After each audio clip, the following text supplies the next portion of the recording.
Hi, everyone. Thanks for being here. Thanks for inviting me. It's a pleasure. It's an honor to be in this first session of this meetup. I hope the talk is interesting. My name is Jordi. I'm the head of machine learning at Proxet. I do special projects and stuff like that. I don't have a slide, and I hate to talk about myself, so I'll just talk about the problem. That's what I like. The title of the talk is Sometimes You Succeed, and Sometimes You Learn. And we will see why. And I will be focusing on a use case from the insurance industry. It's just an excuse, but it's a good excuse. Now, of course, okay. One quick word about Proxet. Basically, work on data problems. We pride ourselves on working with precision. The key point is that we have a lot of referrals from clients that are happy and they send us more business. So that's a very good sign that we do things well, and we can claim that we work with precision. We love to use machine learning and artificial intelligence to solve complex data problems. We have offices all over the world. The headquarters is in Boston, but right now we have people all over Europe as well, Latin America, Brazil, Peru, El Salvador, and now a lot of people here in Poland. And of course, like main projects, or at least two cool projects, Giphy, if you use Slack, Giphy, and SUS Health. I didn't know SUS Health, but it's a big healthcare company. Just to be clear, the data that I will be showing, not from SUS Health, different story. But yeah, check Proxet out, please. It's a great company to be at. We're always hiring. We have lots of openings. If any of you wants to move into some kind of data analysis, data science position, just come talk to myself, Ina, please do. We always welcome new talent. Now, in this talk, I want to focus on these key topics for today: high data, enterprise clients as a use case, and resilient solutions. And this is going to be important. I'll show how. Plan. I want to introduce the client and the need. I want to understand the challenge, why we thought that we couldn't succeed in this case. I want to walk you through a possible solution, something that I came up with. Still not sure it's possible, but it works in some interesting ways. And I want to do both the proof of concept in terms of validation in behavior and performance, because basically my main solution, this proposal is going to be about performance. So I want it to be well performant. Finally, we will be applying the solution to this insurance data set and have some fun. We will see some cool examples, at least I think they're cool. And finally, some quick recap and some summary. Okay, the client. Large American health insurance provider with lots of data. So in this case, scale will matter. Now I know I would just need to talk to Alexei for him to fix all the problems. I have no idea how to work at that scale, but I see that it's possible. Anyway, scale would matter in our case, but it's not the main concern. The key point is that, that this company wants to build an anomaly detection system, okay? And just to go straight into the question, the main problem here is that usually anomaly detection, we will see an exception, but generally speaking, implies going through a vast search page. Basically because we don't know what we're looking for, so we just look for anomalies, okay? But there are so many different kinds of anomalies. What are you looking for? We don't know. We just scan a lot of data and try to find meaningful patterns, right? That's the challenge here. It's going to be how do we scan enough data so that interesting things come out. The use case for this company was, imagine that we have a single Spanish-speaking doctor in southern USA. This can happen. Like a small town, there is only one doctor who speaks Spanish. There are a bunch of Spanish-speaking patients in this practice. This can happen a lot because in some places there are actually more Spanish people than Americans. And what happens? The practice closes. And as it closes, all those patients stop paying because, of course, why would they pay for a service that they can't get anymore? They were insured before, but now the doctor who could talk to them is there no more. So they just, give up their insurance. Now, this is a small change, just small change for one doctor in a town. It can be dramatic for the town, but on the overall scheme of the whole company, they don't even notice this. I mean, unless somebody raises an issue or says something, or you have some kind of alert or warning, why in this particular town, right? This could happen, nobody will know. And the key thing is that if this same pattern, this really tiny change happens all over your data set in many different places, you just won't notice anyway. And at the end of the year, when you get the results aggregated for the whole company, you will see, oh my God, what's a drop? You will have a drop, but you won't be able to trace it back, at least not immediately. This is what the company wanted to track. These are the anomalies that they want. Things that may be fine, too small to detect, that end up building up to a big change, but that you can't even define in advance because you don't know, okay, like this guy here is going to retire and he spoke Spanish and we didn't know. So anomalies. Now, well, this is generic anomaly detection. Of course, this is the use case. This is why it's important. You can also use it for credit card fraud. It can reveal a bug in the protection system. It could give you early warning for micro trends, as Alex said before. In case of Uber, it could be a concert, right? There is a concert, something's happening, you have a spike, all of these kind of anomalies. And as I said before, the key thing here is, okay, how you define anomaly? Because you don't know what you're looking for. So maybe you have an idea of what's a normal distribution, and good luck still trying to define that. And based on that idea of what's normal, you can then define, okay, whatever is not normal is anomaly. That's probably your best chance. Still not easy, because these are all the different definitions that people have proposed for anomaly, right? Or anomaly detection. So it may be an outlier, which is an observation which deviates so much from the other observations that are as a suspicion, or an observation, or a set of observations which appears to be inconsistent with the remainder, this idea of the normal distribution that we just came up with, all of that, right? These are just a few of the definitions, actually. Key points here. These are, for me, the key terms. And in this, I don't like this, like one observation, no, not really one, it could be a bunch, actually, it can be a macro trend. One observation is just an outlier. And for me, that's just data cleanup. You know, you define some threshold, whatever is X times the threshold, it's probably an outlier. I wouldn't give it a second thought. Of course, many are important. You still want to track them. Big changes can be meaningful, but this is not really what we want here. My guess would be these are errors. I don't care. I still want probably a subset of data points. That's what I'm interested in. And at the same time, I don't want this idea of deviate so much. It will deviate, but it's probably not going to be obvious. It may be obvious at some scale, but you can't just rely on the fact that it's going to be huge. Maybe it's huge at a very specific level, as we said before. For that small town with that Spanish-speaking doctor, the change was huge.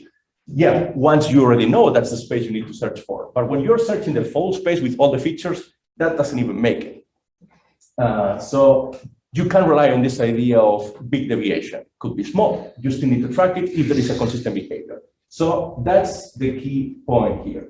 We want to track not outliers, that's just data cleanup, but rather variable sizes, variable size sets of observations, as long as they are consistent with each other and more consistent with each other than with the rest of the average population. Let's say what you define as the normal distribution for these things. This is our key thing. This is what we're looking for. This is our definition of an anomaly. And this, of course, since we define a normal behavior and we have a prior expectation of what that is, basically, we can talk about belief, and whatever you talk about belief, you can talk about Bayesian statistics in a probabilistic framework, which is what we want to use. And, okay. Now, all right, and just to wrap up a bit more the challenges with anomaly detection. First challenge, requires unsupervised data. Why? Because of what I said, unsupervised learning, sorry. Why? Because as I said before, you just don't know what you're looking for. So you have to be open to any kind of anomalies. In some cases, you may have data, then you can train a model and so on, and just use standard machine learning, but not, that's a rare case. At least it's not as interesting for me. And for the same reason, you don't have enough data. So yet again, unsupervised learning. So I think the solution for this has to be unsupervised learning, at least for it to be meaningful. Again, not saying that there is not anomaly detection that happens in machine learning, there is, but more interesting for me is when you don't know anything about the problem and you need to figure out, okay, is this weird or not? Clustering could be relevant, and actually it's used successfully in some cases, but it suffers from, the main problem is that it suffers from the curse of dimensionality. As I said before, if you have a huge search space, let's say 100 variables, you have a big matrix, a big table with 100 variables that you can track. And if you use clustering, there is a good chance that many relevant fluctuations, many different changes are not obvious when you consider the whole vector. If you were only considering some subset of columns, feature selection, whatever, correlation, some kind of multivariate analysis, that pattern may become more obvious. But if you just, average it across the whole vector, probably the distance is not going to be big enough that will make your trigger, that it will trigger your warning system, right?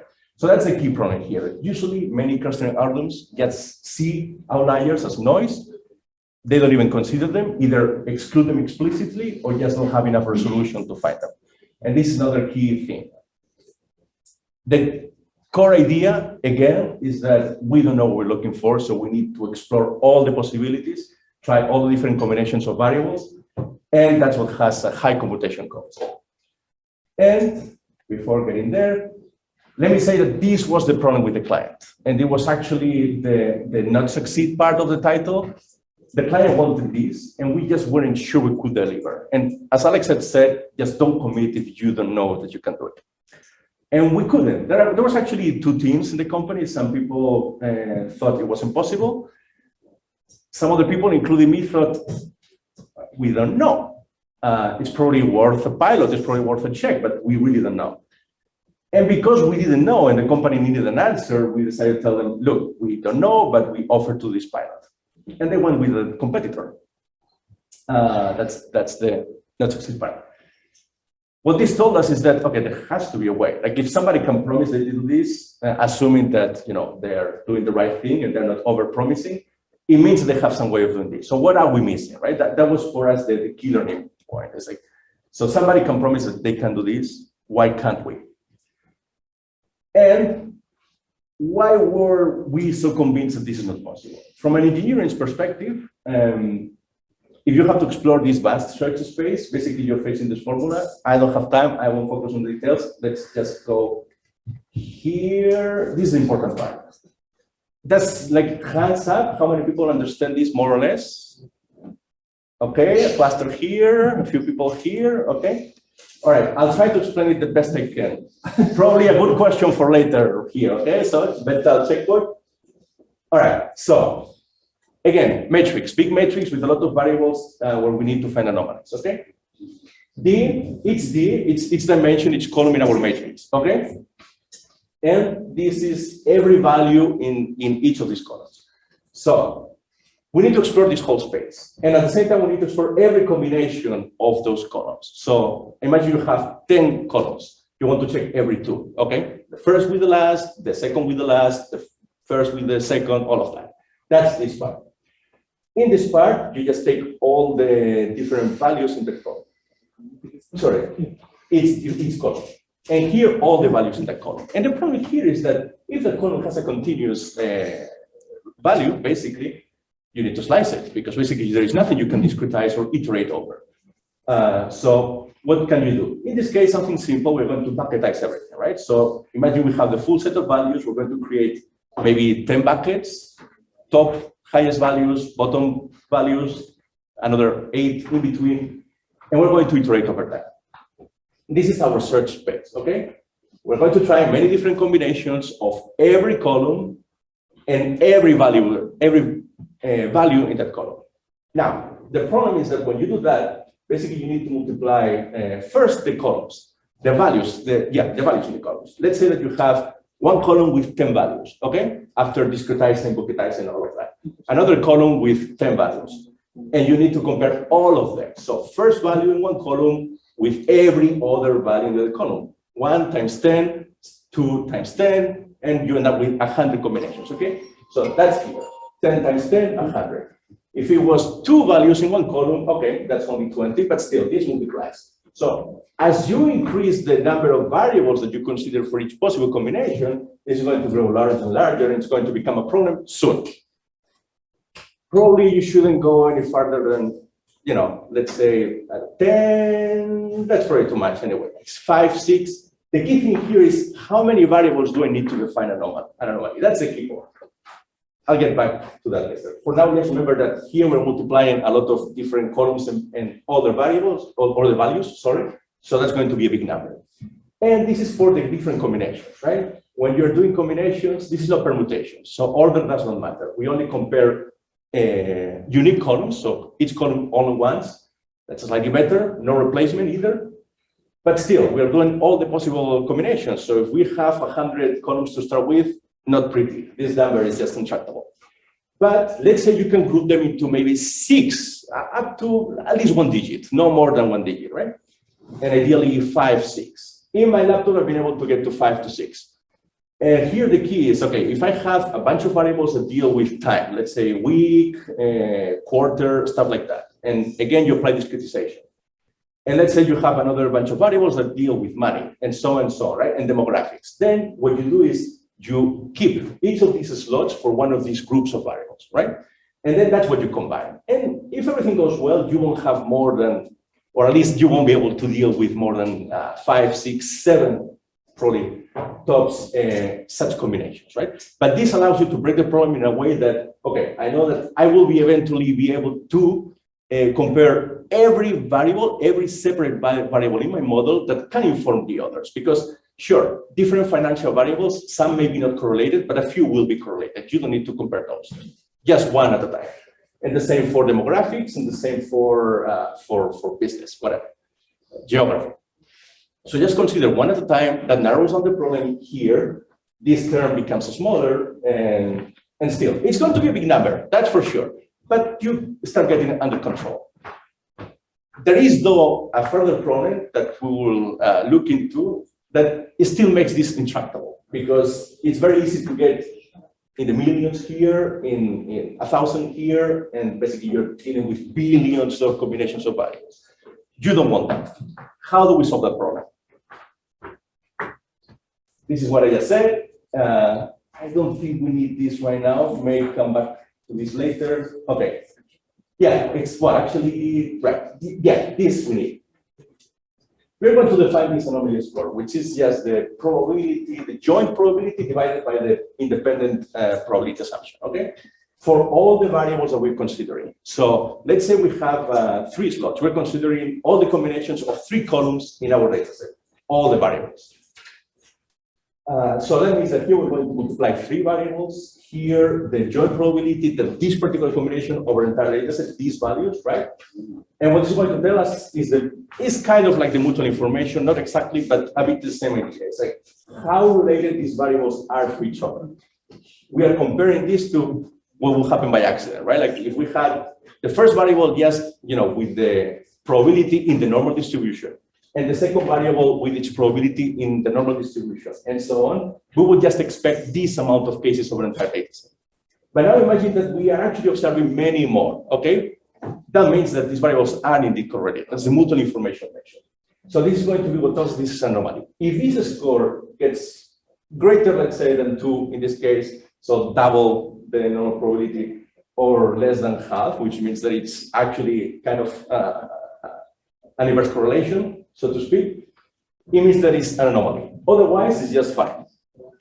So basically, if the score falls within this range, we ignore it, not an anomaly. If it falls on either side, it's an anomaly. And we basically flag it as a positive for now.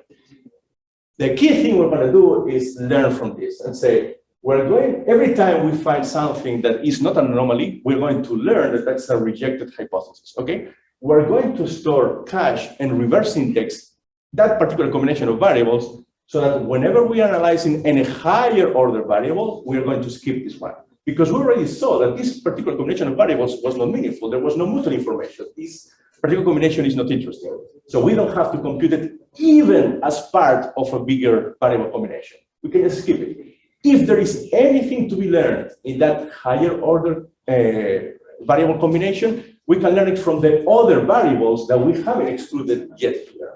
So basically, we're going to use the path that the anomaly is defined for us in the data to get to the other anomalies faster, pruning everything else. It's going to be a very aggressive pruning that is going to discard a lot of the search space. Now, I know what you're thinking. It's like, Jordi, this chart is not complete. There's missing data here. That's the point. So blue is with pruning, right? What I just discussed, this idea that we're going to save operations. Red is without pruning. So we're doing every combination, every column, every variable. And what happens is that at this point, I stopped 2 purposes. This is 90 minutes, okay? And in 90 minutes, this guy got to here, whereas this guy got here, right? Linear, sublinear, actually probably faster than logarithmic scale. And the key point here is, as you can see, basically average here is probably 12, average here is probably, well, 3. So you would expect 4 times this, let's say 1, 2, 3, 4, yeah, more, right? Yeah, exactly, this is the space this would take. But as it learns all the refuted hypotheses, just look at what happens. These are actually computed. This is the system saying, no, I don't need to do this, I already know there's nothing here. Nothing here, nothing here, nothing here, nothing here, something small here, and here, there is something. But we're just skipping all this huge space where we know, no, we already did it here at this learning point, and after that, we can just skip. And this way, the process can use the information it learns through the anomaly detection steps to inform its own work afterwards and become so much faster. And I like this one. It's like red and blue are the same, it's just that now it was over 20, now it's over 40, but it's just the same. But these 2 lines are the cool ones. This is all the refuted hypotheses, okay? So all the variable combinations that we know are useless. And these are all the combinations that we are not doing. We are just saving. This is times 20,000, okay? Over 40. So here it's almost over 1 million combinations processed. Most of them are being skipped. We don't even need to handle them. And we still are recovering about half of all the anomalies. Like this guy here would only find twice as many anomalies as this guy. I still don't know if they're more interesting, maybe not, maybe yes, but still, we have insane recall for the performance boost. So it was, again, I'm not sure this is what our competitors were doing, maybe not. It's the way so far that I found to be able to more or less handle this kind of indiscriminate, search space walkthrough. But it says to me that something may be done, with good caching, with reverse indexing, and all of this, discretization, probably there's something. Okay, just some estimates. Performance is not great. I think there's still room for improvement here. In my estimate, I think we get to 1 million records with, right now this is with Python, right? This is my current configuration. So if we switch to, let's say, C++, that should be at least 10 times faster. I think sometimes it's 20 times faster. It's also my code, so a decent programmer could probably multiply this times 2 as well, times 3, even more, and so on. So we can probably do, again, not this guy's scale, for sure. This is, machine learning, data science, different scale. But still, 1 million records in 15 seconds for this kind of, super aggressive searching, in my case, is reasonable. And we will see some examples that, suggest that there is something interesting here to do that. But yeah, again, in terms of performance, not great, but not so bad as it could be, actually. And, okay, just one sec. Maya, how are we doing with time? Okay, no problem. You already repeated that as popcorn slides. Popcorn? Okay, perfect. No. Yeah, that's fine. Okay, so very quickly, this was the proof of concept. Basically, in these slides, what I show is that with this purely Bayesian framework, I was able to reproduce the clustering, for the most part, the clustering in the IRIS dataset. IRIS dataset? Yeah, more or less. Okay, it's a very famous standard clustering dataset in machine learning, data science. Very small, so this is not for performance reasons, but it's very interpretable, and you can easily tell if what you're doing makes sense or not. And in this case, it did correlate very well. It did some different arrangements that I won't discuss, but it found the clusters that are there. And basically, like all these 3 clusters, okay, this was an anomaly, this was an anomaly, this was an anomaly. So basically, without telling anything to the system, it was able to reverse engineer the clustering dataset. That's a good sign. Again, not perfectly, but of course, it has this threshold for the normal distribution. So there were a few core central examples that are not real anomalies. So those are excluded. But the rest, like these and these, are actually for the 2 classes that are farthest apart. It found. And it realized that, okay, this is too far from kind of this, which is center of distribution. So it was actually the biggest anomaly. And that makes sense. So if the algorithm can do this, basically it's telling me that it's doing what I expected. And now it's just a matter of running it over much bigger data. Now, I did that with the insurance data and some interesting cases. Basically, the first thing was what I called the told you so principle. Basically, okay, let me tell you what you have here. What we have here is, in this case, we're looking at these variables, okay? Previously insured. So basically, if somebody already had car insurance, okay, or not. In this case, people who didn't have car insurance. And whether there was vehicle damage, right? So basically, they got in an accident. So we are talking about people who didn't have insurance and got in an accident. Now, why is this here? Because this data is from an insurance provider. So basically, this means that somebody came to them to get insurance after they got the accident. It's like, no, that's not how it's supposed to be. Like, you get the insurance, you avoid the accident, that's it. Or if you have an accident, you're covered. But not like this. Now, so that's why they told you so. Like, you need to get insurance, you need to get, they didn't. Now, important stuff here. Number of, and again, this is an anomaly. It's happening about twice more likely than it should, right? So basically, we have a lot of people who get insurance after they have the accident, not the right thing to do.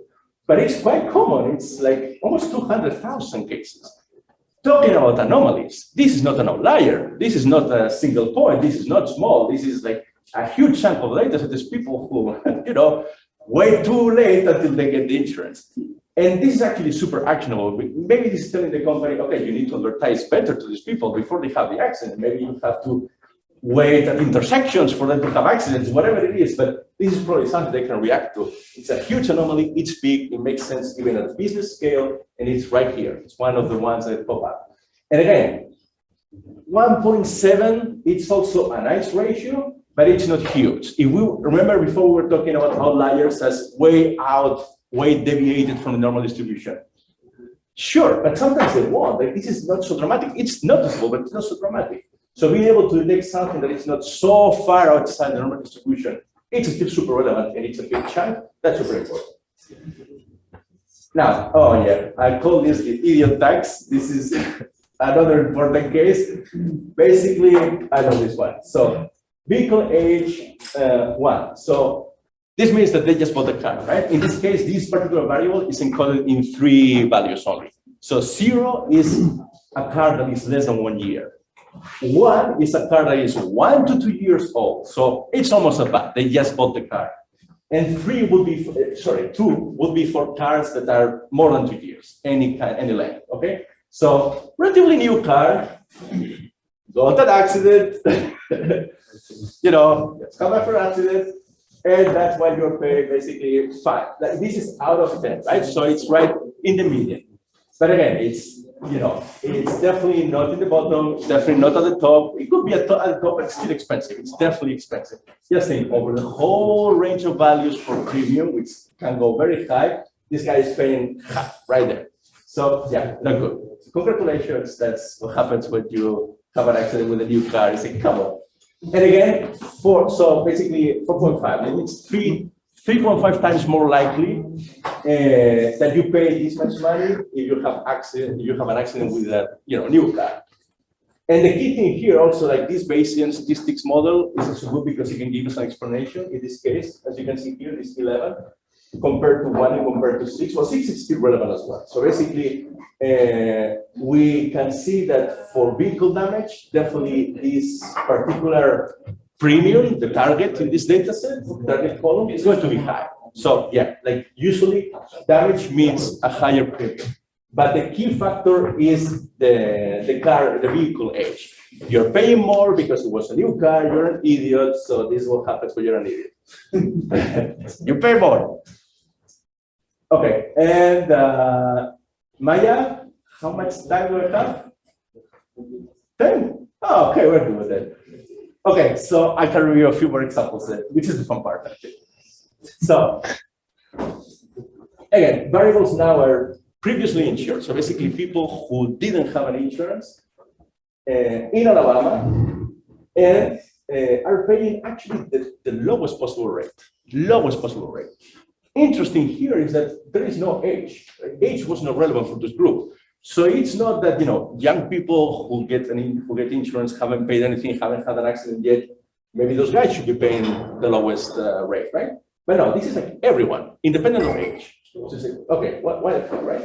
And actually, that's a key point. It's like, if they are not previously insured, and are paying the lowest rate, this variable, this combination has 61 times the importance than the others. So this is just insane. Like this just doesn't happen.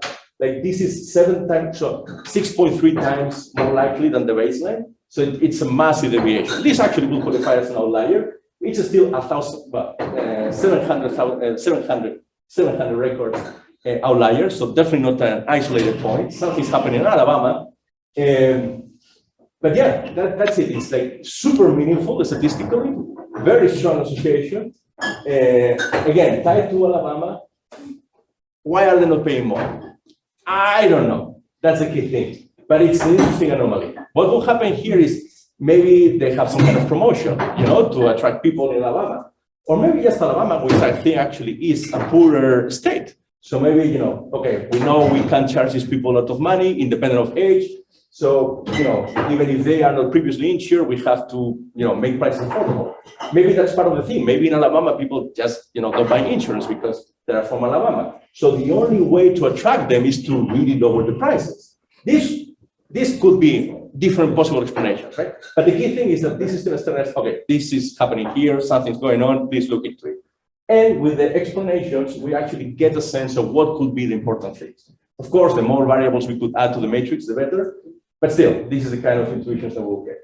So really cool stuff happening here. I mean, at least a suspicious operation, something's going on. Maybe there is like somebody in the company has a friend or a lot of friends, and they're just, all of that. It's fair, this will be normal, actually.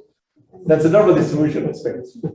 And, okay, I think this is the last one. Why change? Right, okay, 1 sec. Okay, yes, basically here in Missouri, what's happening is that a lot of people who already had insurance are coming to these other companies. So basically they're changing companies. And, oh no, actually too few, sorry. So basically the people, and actually younger people, which is also weird. Why would younger people change companies? Again, I don't know, but definitely doing so half as much as in the rest of the country. So the rest of the country, for whatever reason, younger people tend to change insurance providers on a given rate. And in Missouri, it's half of the rate. What the hell is going on? Maybe, I don't know. Maybe they don't have insurance, they just buy it, they just don't change, they just buy it for the first time. Or maybe they're just more conservative, and once they have a provider, they say they don't care, they just stick with the provider. Again, interesting, because this could tell you, okay, in Missouri, there's nothing we can do, these people don't want to change providers, so let's spend our marketing dollars somewhere else, right?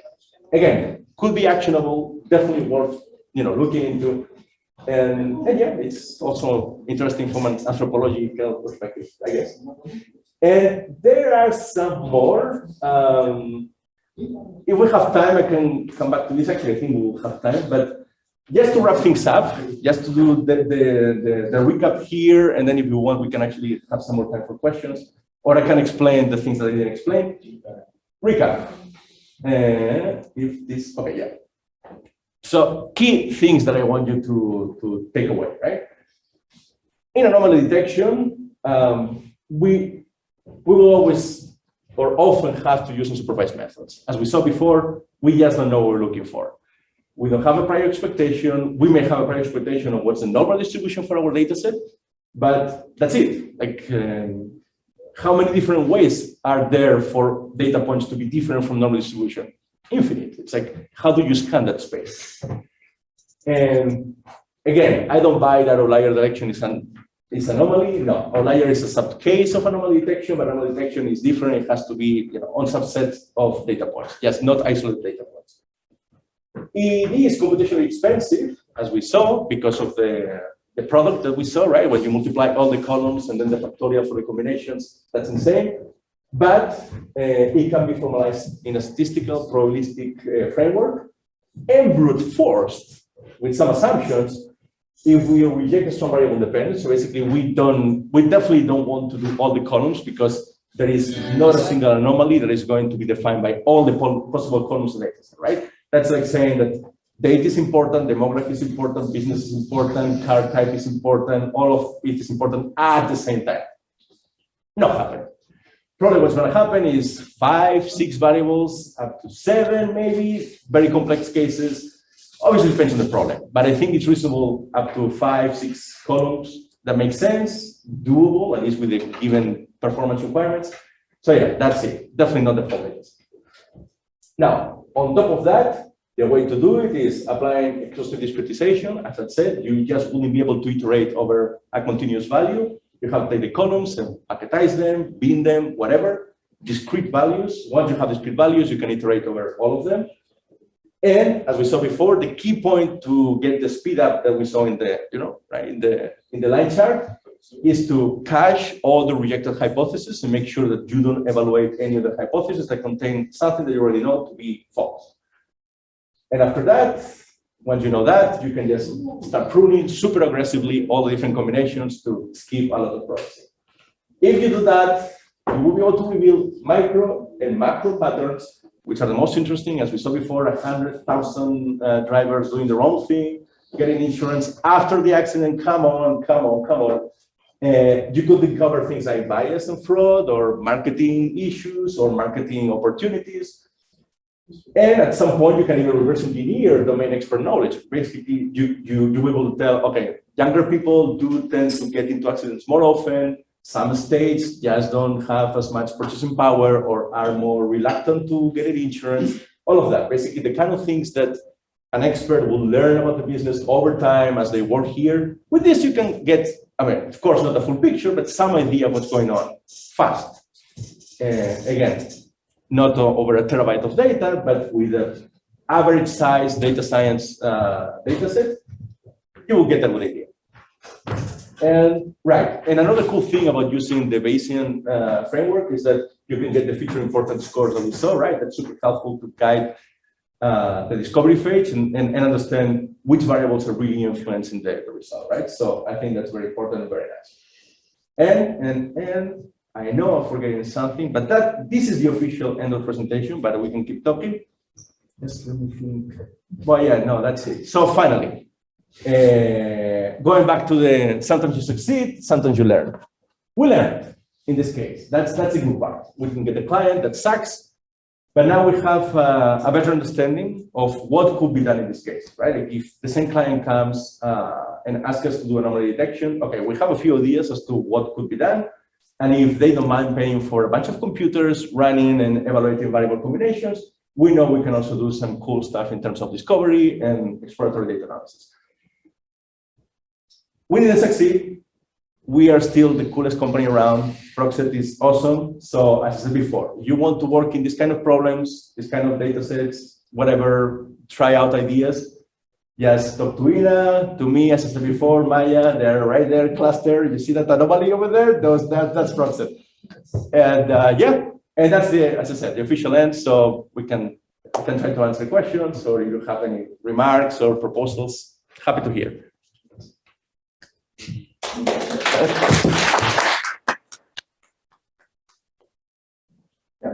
Did you measure the performance on Iris dataset? Not the performance, it was under a second or so.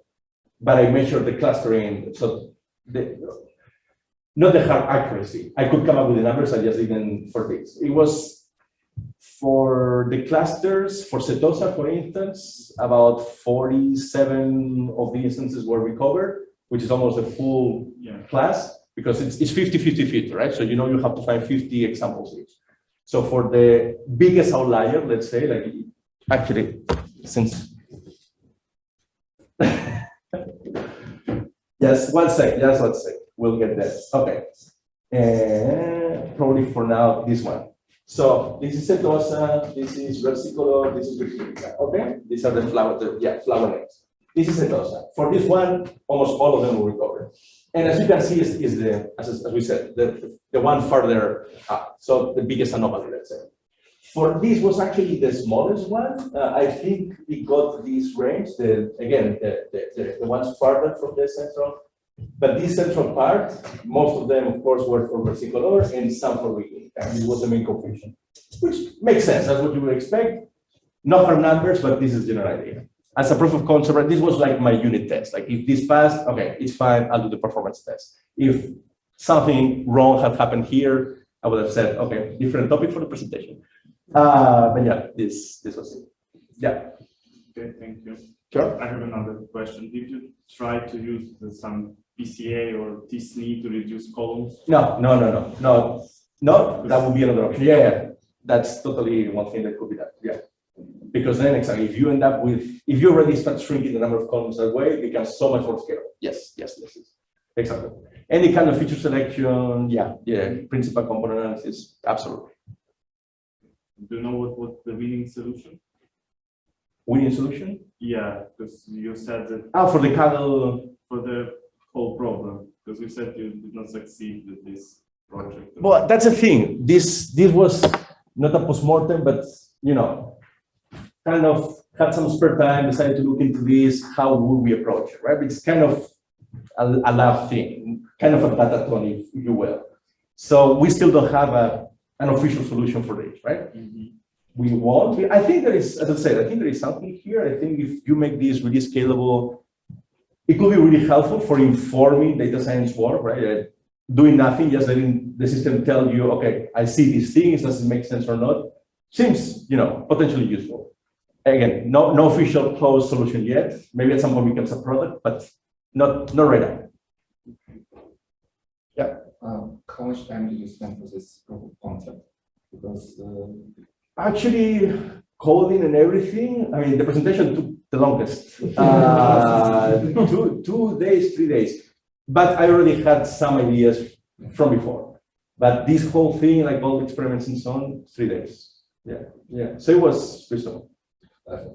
And one more question I missed this. So you have used one of the clustering algorithms. Not for this test. That would be one way of doing it. And for the Iris dataset, it will be the way, because with this dimensionality, it just works. It finds what it's supposed to find, and it doesn't find. But the thing is, it's not as easy for me to do the caching, the inverted indexing, and the speed up after that, right? So when you have many columns, what do you do? That was what I wanted to look into.